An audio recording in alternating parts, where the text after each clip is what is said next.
Now we're joined by activist, author, Tommy Robinson. Of course, we've had this horrible attack today. Tommy, I just want to get your initial reaction to the beheading of the priest. You know, we've got BBC telling us that calling a terrorist might be politically incorrect. How much blood running through the streets of European cities will it take before our leaders actually identify the root cause of this problem? I don't think our leaders are going to. I don't think it's going to come from our leaders. I think it's going to have to eventually come from the people. When we look at this most recent attack, it's daily now. It's daily. But still we see the same reactions. When you look at what's recently gone on, you look at all these terrorist attacks, you look at Nice, you look to Germany, you look to today, you look at everything that's gone on. There's still ships going and bringing more refugees in as this is happening. Every day.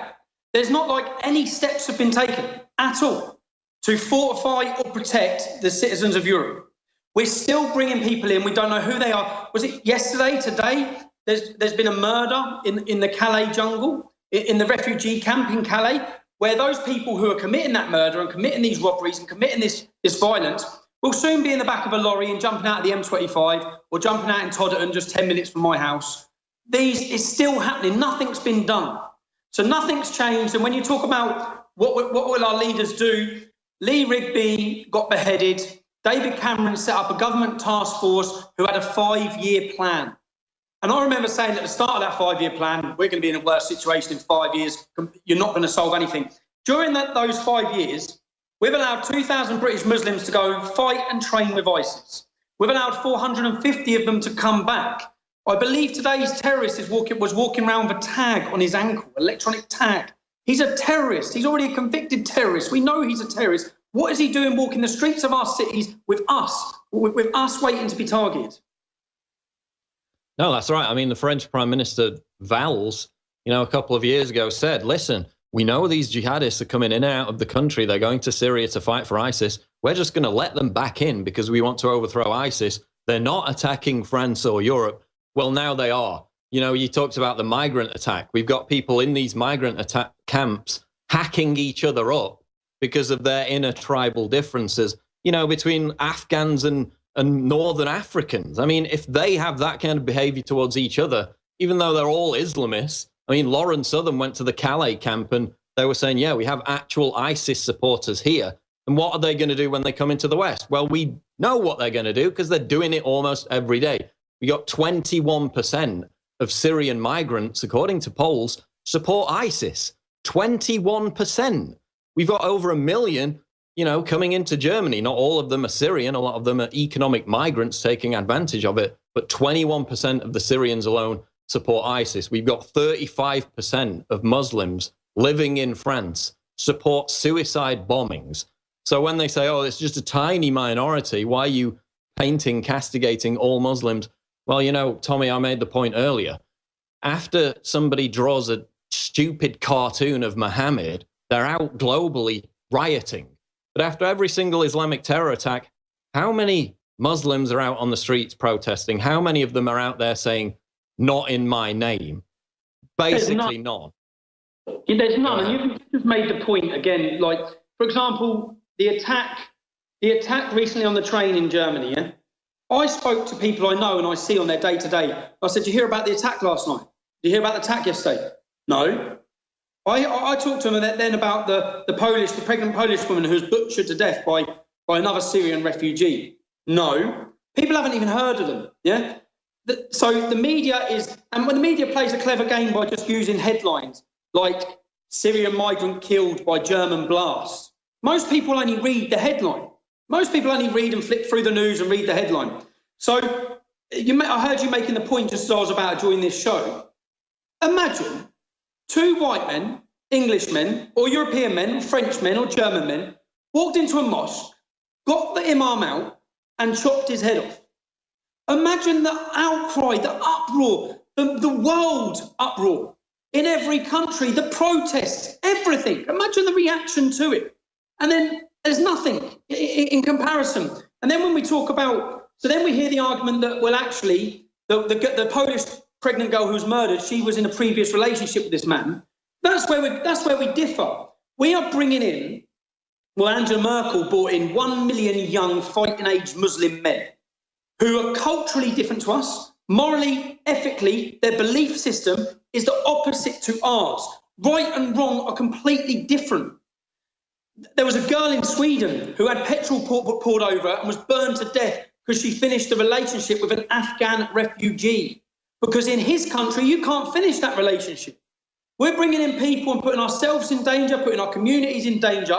We have no hold over who they are, what their beliefs are. As you said, when you go through the statistics, it's terrifying. And the demographical change that's currently happening in Europe, America should be watching, the world should be watching, you should be learning from what's happening. But still we see the world divided where we still have these people. I had today a BBC journalist message me 20 minutes after a beheading of a priest, messaging me saying how disgusting it is that hate crime is on the rise.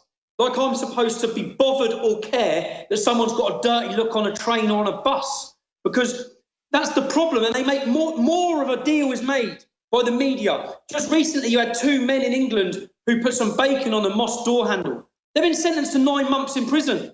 They're in prison now, probably being beaten by Muslim gangs because they control our prison systems, because our prison systems are like ISIS training camps. They're being beaten for simply putting bacon. Now, it's a pretty stupid thing to have done, yeah? And so is hate crime, but it's speech. No one's getting hurt. But yet we're coming down and stamping down, and the authorities will crush anyone who dares to do any of these things. Now, I don't see I get so angry and so frustrated daily at what's happening and the path we're being led down, because we're all going to have to pick up the pieces of this mess that our liberal, pathetic, weak leaders have got us into. And they're still continuing. It's not like, and the problem you'll face, which Europe will face, and it's going to happen, and God forbid, I don't want it to happen, but it will happen. At some point, Europeans are going to react to this. Now, the reason why they react to it in a disgusting, barbaric way, which will happen, is because when there's no light at the end of the tunnel, when no one sees a political solution, when they don't see their police force or their military or their leaders or anybody stepping in to deal with this problem, to put their citizens' safety first, first and foremost, the safety must be of European citizens, not helping people from Libya, Syria, Afghanistan, Iraq, people who despise our culture and our way of life. Your job as our leaders, you're elected by us to keep us safe. You've failed to keep a priest safe today. You've failed by putting an electric tag on a terrorist rather than interning him and putting him in a prisoner of war camp, which is where he should be. We are at war. We are at war, and it's a war we will not win if we can't even identify who we're fighting. And we can't even begin to take all these liberal, pathetic ways of dealing with these terrorists, these ways of dealing with this pure hatred and vile poison, by putting an electric tag on their ankles, by sending them on courses and rehabilitation courses, anti-extremism courses. The most recent terrorist in Australia had just finished his anti-radicalisation programme. Is pathetic. And what you will see and what we will see, if Marine Le Pen was in power, would a terrorist be walking around France with a tag around his ankle? No, he wouldn't. No, he wouldn't. It's about time we got rid of these weak, pathetic leaders and replace them with people who will put their country's people first, their safety, their security, their military. Their people need to come before anything else. Rant over. It would be an improvement, wouldn't it, Tommy? I mean, you talk about bowing down to these people. It only seems to make them more emboldened. I mean, we had a headline last year, lesbian Swedish bishop wants Christian crosses removed from church to please Muslims. She didn't want to offend the precious Muslim migrants, so she had all the crosses removed. That didn't seem to help today, did it? You mentioned how the media would react if, some right-winger killed someone on the street. Well, we saw it with Joe Cox, 2 weeks of blanket coverage because one mentally unstable person kills somebody on the street. They used it to try and swing the Brexit vote. There were mass protests. At her memorial, they were politicking. They were pushing for Remain to remain in the European Union, basically dancing on her grave before she was buried. That was a 2-week media saturation exercise.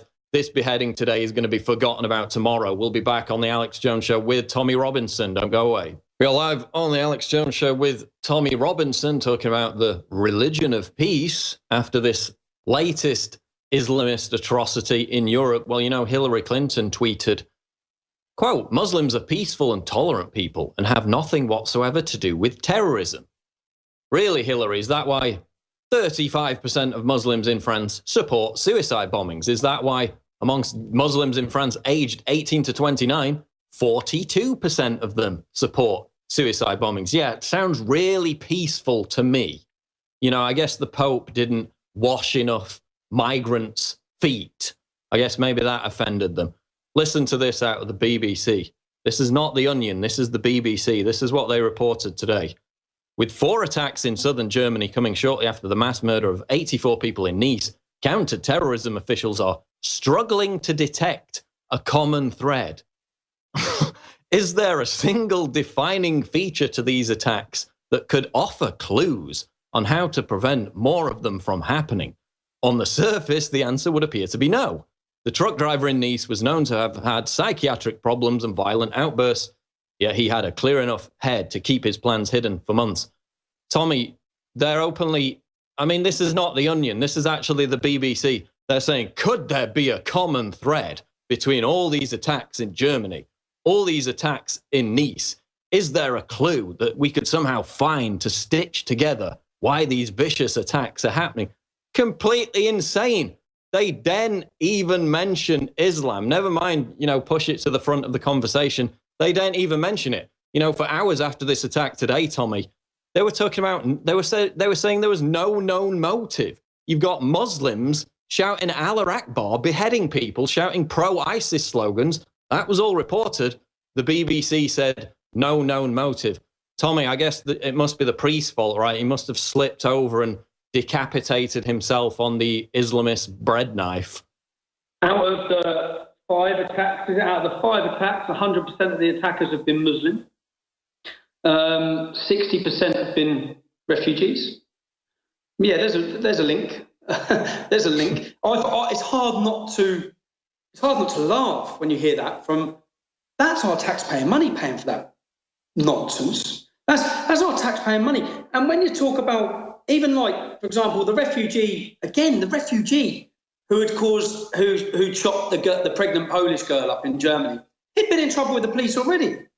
If you've got refugees coming into Europe who are getting into trouble with the police and breaking the law, they need to be booted straight out. They're not refugees, they're invaders. We know that. They're fake refugees. But they need to be booted straight out. The BBC, to be honest, Paul, what I do now is, after anything, for the truth in what's happening, I look to yourself, I look to Raheem Kassan, I look to Breitbart News. Thank God for different now media outlets which are telling us the truth, because so many people are being lied to. That's what I do now.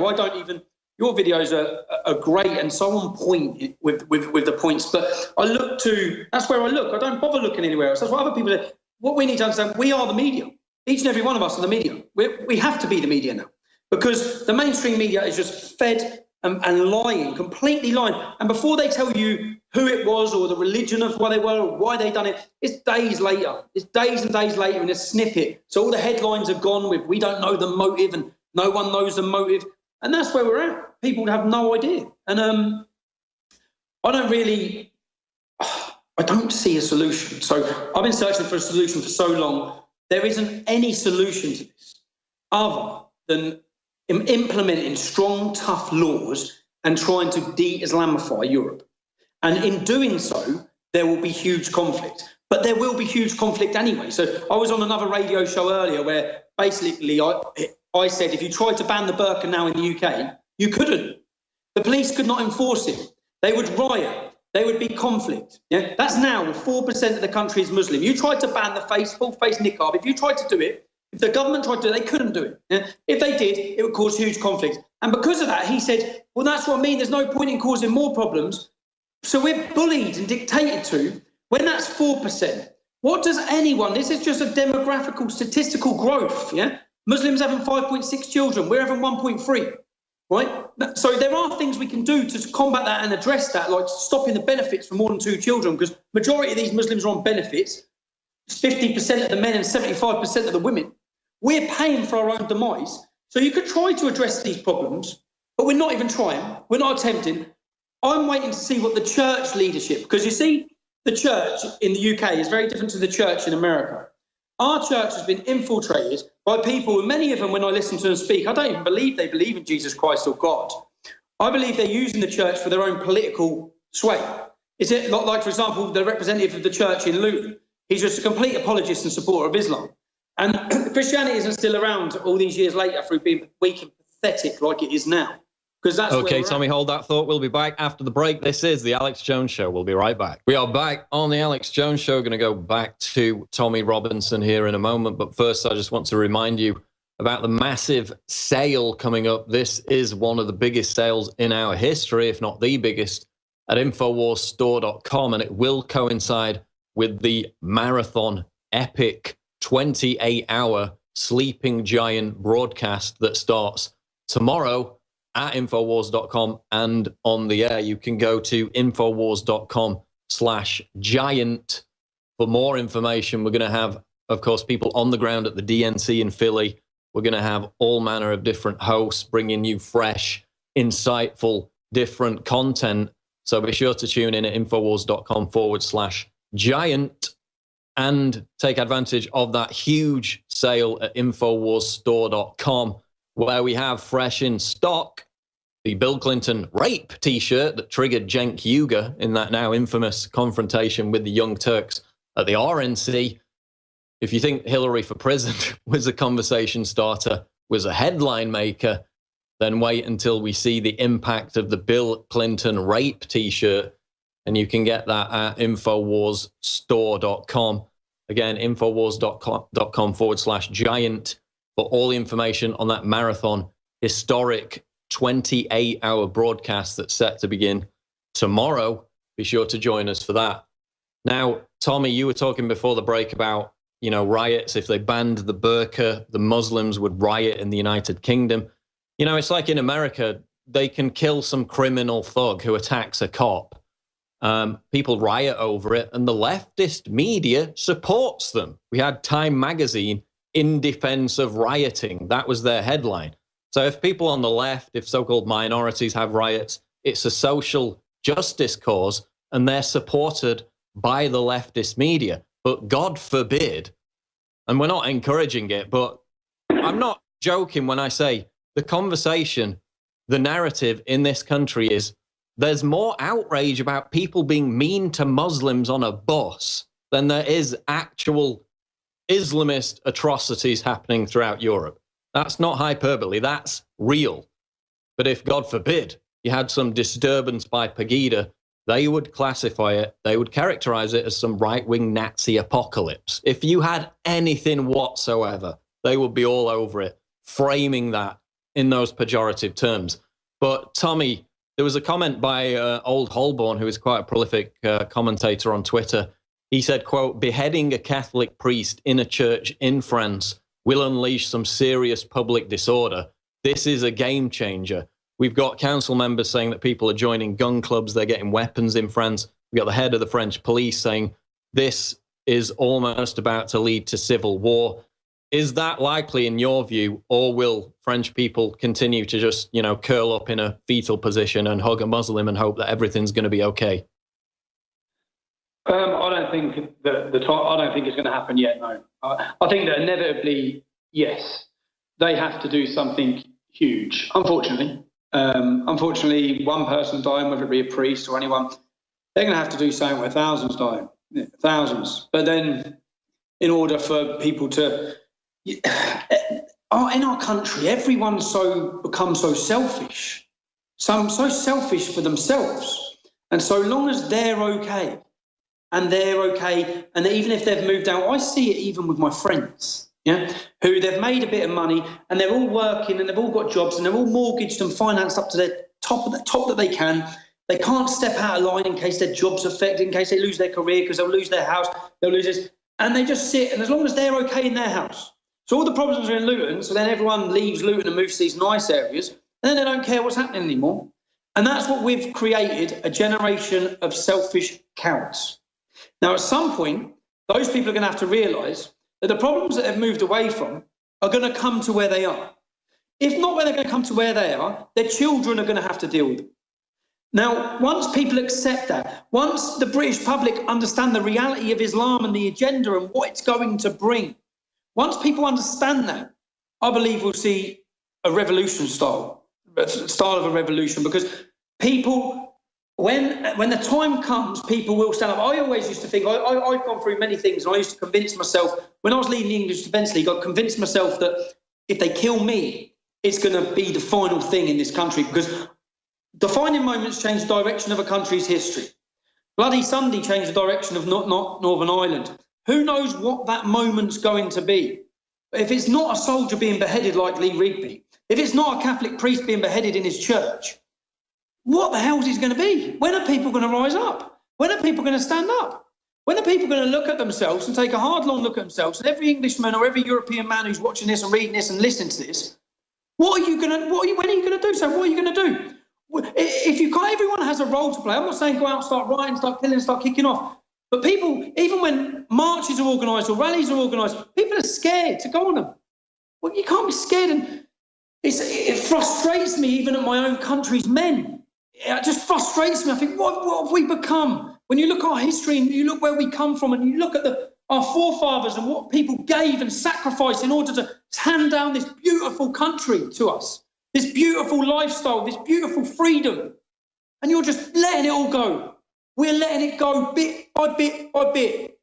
And the future, Americans who are watching this, you have an opportunity, you have a chance to change the world, to save the world in your next election. Because if you vote for if Hillary Clinton is elected as a world leader, it's going worse. And that's every time you think it can't get worse or the future can't get any more depressing, it does. But then you see currently, I see people shining through and people coming through and politicians, whether it be Marie Le Pen, whether it be Geert Wilders, whether it be Donald Trump. I don't know all of Donald Trump's political views. What I know is that he's moved the goalposts for the debate, which needed to be done, because for too long people are too scared to say this. So it's so refreshing when you see someone just stand up and speak honestly without worrying about the people who are financing him and backing him and worrying about their money and their profit. So I think that I always used to say 10, 20, 30 years' time, this is all going to come to a head. This has come to a head a lot sooner than that. It's coming to a head a lot sooner than that. And actually, if you look at Al-Qaeda's plan, this is one thing that when I read their plan 12 years ago, when one of their leaders was speaking about their plans for what they're going to do, it spoke about how weak the West would be after intervening in the Middle East with Iraq and Afghanistan. They were predicting everything, how weak we'd be. So when they do launch their caliphate in Islamic State, we will not send our military in. Yeah? Then it gives a 4-year plan every 4 years of what they'll be doing. 2016, it says total confrontation with the non-believers. Now, what happened on New Year's Eve? New Year's Eve of 2016. What happened on the New Year's Eve? The first day of 2016, they attacked 1,000 women in Cologne alone. They attacked women across the whole of Europe. It actually, word for word, what he said, in Europe, our invading Islamic army will start full confrontation with the Kafar. That was the first thing they go for. The weakest people they go for are women, which is exactly what they did on New Year's Eve. And then they say there will be a 5-year battle where they will have complete war and confrontation with us. Anyone who looks at last week in Europe, we're at war. We're at war. This ain't going away. When people understand that the jihad, they haven't even launched their jihad yet. Not a proper jihad. When it's properly launched, we're dealing with 4%. We're dealing with a pathetic, small, poor 4%, and look at the chaos that they're bringing. So you think when Europe hits 20%, the Europe already that you think you know, or America thinks you know, has changed beyond belief. It's changed beyond belief. Everything's changing and turning in the way of Islam. And fully supporting it are our politicians and our political elite. And as the Islamic demographic grows, their vote bank politics will become stronger and stronger and stronger. And then, I know it's depressing, but we have a very difficult future. No, I mean, you talked about why more people don't speak up. I mean, I made a video saying Islam's not a religion of peace. It wasn't even that inflammatory. 7 months ago, I'm still getting death threats every week for a YouTube video. I mean, that's why people don't speak out, because if you criticize Islam and say it's not religion of peace, they send you messages, they give you threatening calls, they leave, notes saying, I'm going to prove Islam's a religion of peace. by violently killing you. This is why reformists within Islam, ex-Muslims, don't want to speak out against it, because it's not fun getting death threats all the time. You had Ayaan Hirsi Ali's colleague, killed on the streets of Amsterdam, I think it was, simply for working with her on projects that try to reform Islam from within.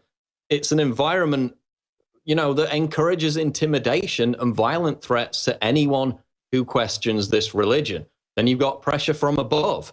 My cousin, who is gay, retweeted me when I criticized Saudi Arabia for executing gay people. He was hauled in, works for a major university, was hauled into a meeting and said, you can't even retweet that information because it might offend the Saudi Arabian students who are coming to our college.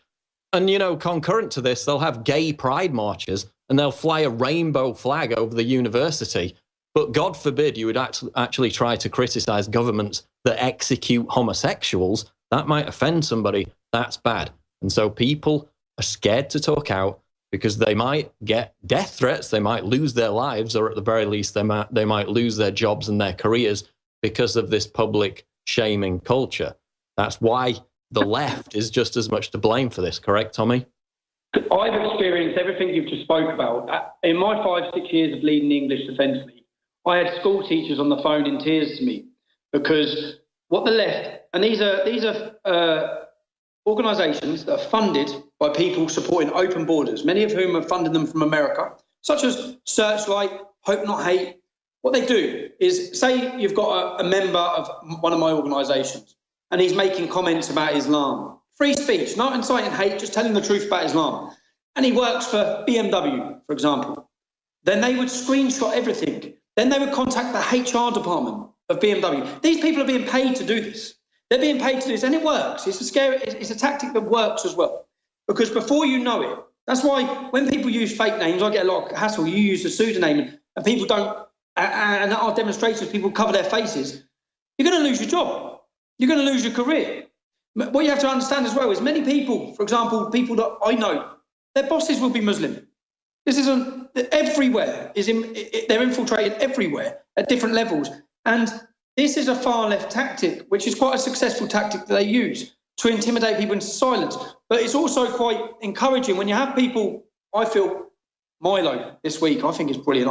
When I see someone who doesn't care, that's the attitude. When I see someone who just doesn't care, yeah, what anyone's going to say or do, I think it's brilliant. Yourself, I know it's not like you don't get scared, because if you walked through Luton, buddy, you'd get attacked. You'd get violently attacked. So it's not like it's not scary or intimidating, but it has to be done. And I always think that the more people that do it, the more inspiration it gives to others to do it. And all we're doing is telling the truth. But in the times that we're currently facing, telling the truth is a revolutionary act. That's it. That's where we're at. And everyone is scared. And I always said, when I walk through Luton and there's plenty of videos, I've been punched, I've been beaten, I've been attacked. That's why my local politician didn't say what I say. Because he probably quite enjoys walking through Luton and going across to coffee. Yeah? And that's the same with everyone. Most politicians, and I know from my experience, and I've been on to every debate show, every talk show in the UK, whether it be Newsnight, all of them. Yeah? Everywhere I go, I don't get a bad reception. And in fact, everyone shakes my hand and tells me to keep going. So I even know the people interviewing me, who when the camera's on, they're grilling me and giving me a hard time. But as soon as the camera's off, they're shaking my hand and saying they admire what I do.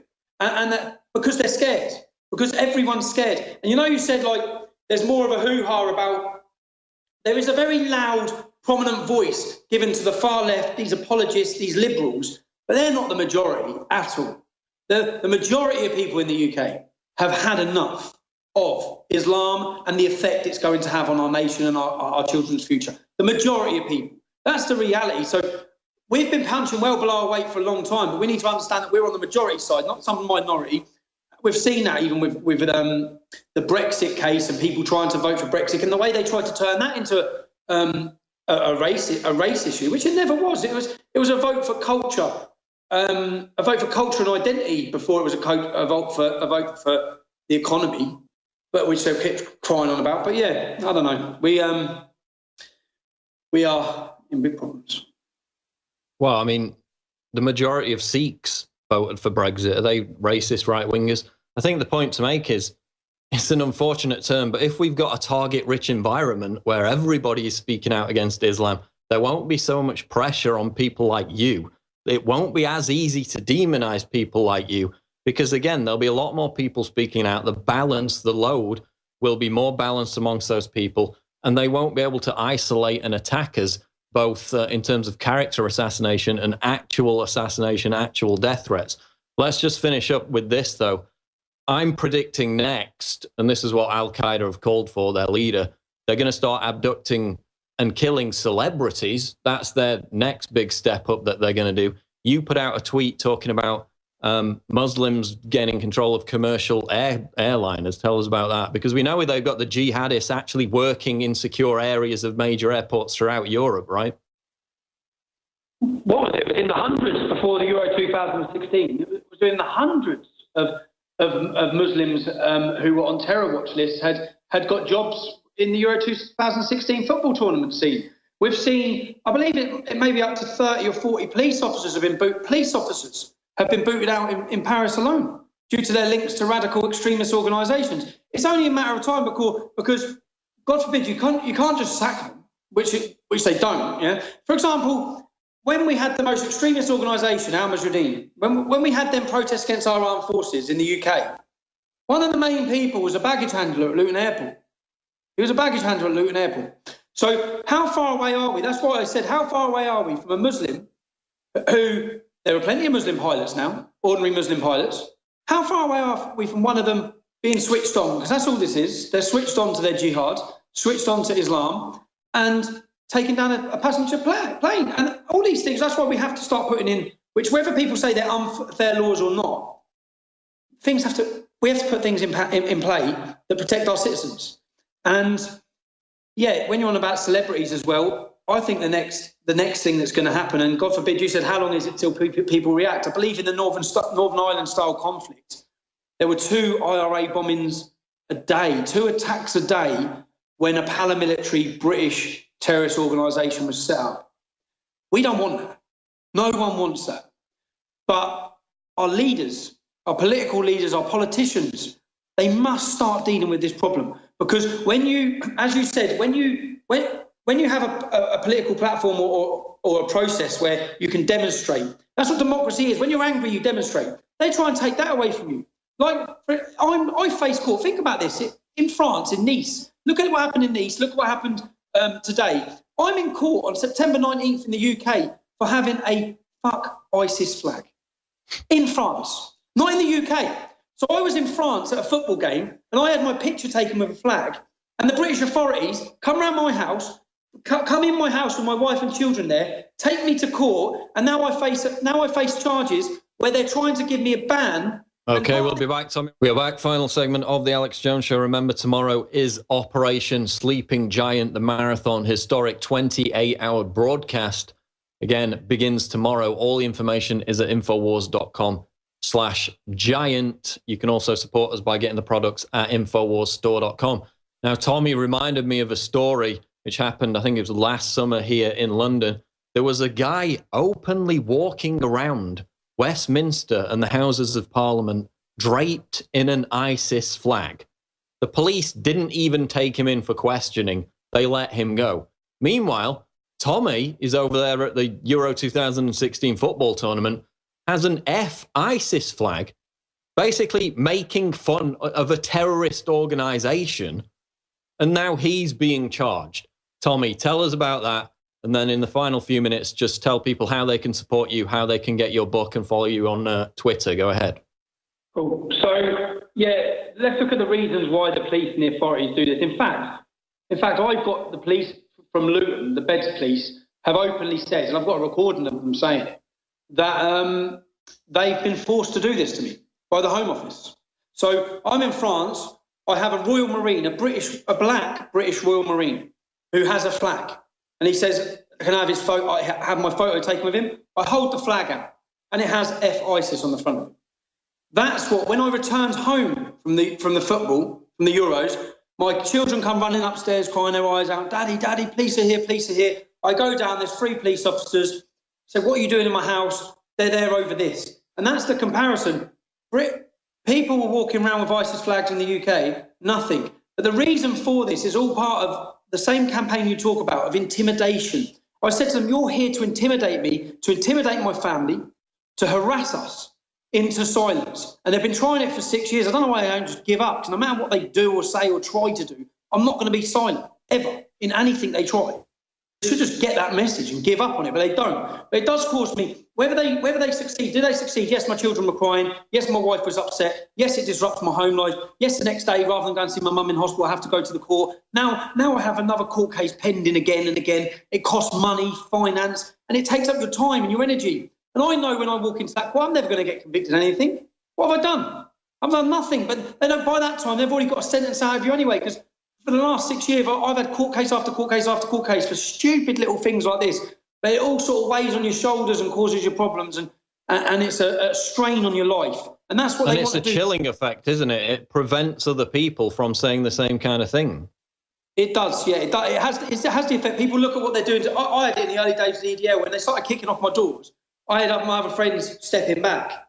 Well, I don't want my door kicked in. Even though they're kicking your door in for no reason and they're not charging you, but it has the effect. People see it. People feel fearful. It's like a police state. And, so I'm in court for that on September 19th. I'm actually quite looking forward to it now, if I'm honest, now, because I can't wait to see their argument. And now that the media have got involved, now that everyone's watching what's going on, I can't wait to see that them try and argue that I shouldn't have a flag that says F-ISIS in France. It's amazing. Tommy, we just got about 30 seconds left. Tell people how they can get your book, how they can find you on Twitter. You can buy my book currently on Amazon. It's Tommy Robinson, Enemy of the State. It's on Kindle. You can download it in America. You can download it wherever you are. It's a story of my life. It tells the story of the state and the persecution that I faced for trying to tell the truth and identify and warn people of what we're now facing on a daily routine. I tried to warn prior to that. And you can follow me on Twitter. Tommy Robinson, New Era. Okay, there goes Tommy Robinson. Thanks for joining us. Get the book. Again, it's Enemy of the State. Support Tommy. He's been harassed so much by police simply for speaking out against the religion of peace.